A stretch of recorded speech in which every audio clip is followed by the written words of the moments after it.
Sattenapalli rural మండలం నందిగామ గ్రామంలో revenue సదస్సులో హాజరయ్యారు సత్తెనపల్లి నియోజకవర్గ శాసనసభ్యులు కన్నా లక్ష్మీనారాయణ. గ్రామ సభల ద్వారా రెవెన్యూ సమస్యలను పరిష్కరిస్తామని శాసనసభ్యులు కన్నా తెలిపారు.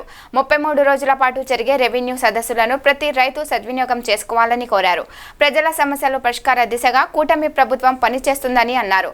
2019లో జగన్ సైకో ముఠా గద్దెక్కినా గానీ భూ బకాసురల్లా ప్రజల భూములపైన పడ్డారని, గ్రామ స్థాయిలో భూములకు సంబంధించిన సమస్యలను పరిష్కరించేందుకు సంబంధిత శాఖల అధికారుల బృందం ప్రతి రెవెన్యూ గ్రామాన్ని సందర్శిస్తుందని అన్నారు. ఈ కార్యక్రమంలో వివిధ హోదాలో ఉన్న ప్రభుత్వ అధికారులు మరియు కూటమి నాయకులు, రైతులు, కార్యకర్తలు పాల్గొన్నారు.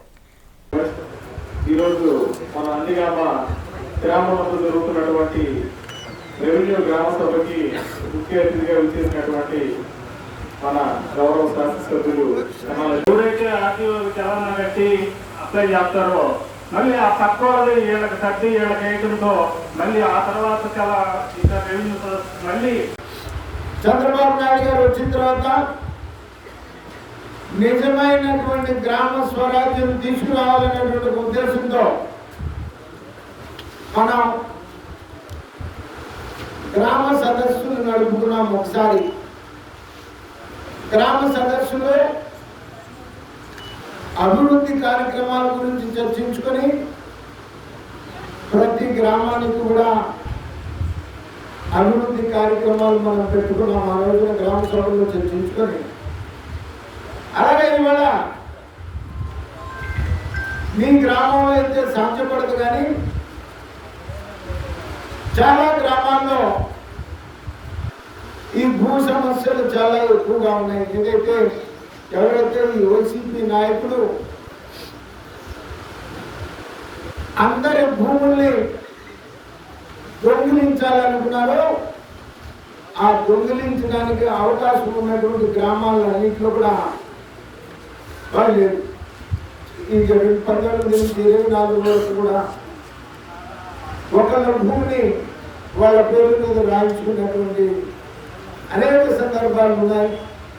ఈ రెవెన్యూ సదస్సులు ప్రత్యేకించి ఆ సమస్యలను పరిష్కారం చేయడం కోసమే ఏదైతే వైసీపీ ప్రభుత్వంలో అన్యాయాలు, అక్రమాలు జరిగి చాలామంది చెప్పుకోలేని స్థితిలో మరి మిగిలిపోయారో వాళ్ళందరికీ కూడా ప్రతి గ్రామానికి అధికారులను పంపించి మీ భూ సమస్యలన్నీ కూడా పరిష్కారం చేయడానికి ఈ రోజున చంద్రబాబు నాయుడు గారు ఒక గొప్ప ఆలోచన చేసి ఈ రెవెన్యూ సదస్సులు ప్రతి గ్రామంలో నిర్వహించుకుంటున్నాం. ఈ సందర్భంగా ఆర్టీఓ గారు చెప్పినట్లు భూ వివాదాలు కాకుండా అనేక సమస్యలు వచ్చినాయి. పెన్షన్స్ కానీ, వైట్ కార్డ్స్ ఇష్యూ కానీ, ఇతర విషయాలు అనేక సమస్యలు వచ్చినాయి. ఈ సమస్యలన్నీ కూడా మరి ఆ డిపార్ట్మెంట్కు పంపించి పరిష్కారం దిశగా ప్రయత్నం చేస్తామని చెప్పి సందర్భంగా అది తెలియజేస్తూ ఈ రెవెన్యూ సదస్సులు నిర్వహిస్తున్నందుకు చంద్రబాబు నాయుడు గారికి ధన్యవాదాలు తెలియజేస్తూ సెలవు తీసుకుంటాము. రెవెన్యూ సిబ్బందికి, మరి సోదరుడు సాంబయ్య గారికి, సర్పంచ్ రామారాజు గారికి, బీజేపీ నాయకులు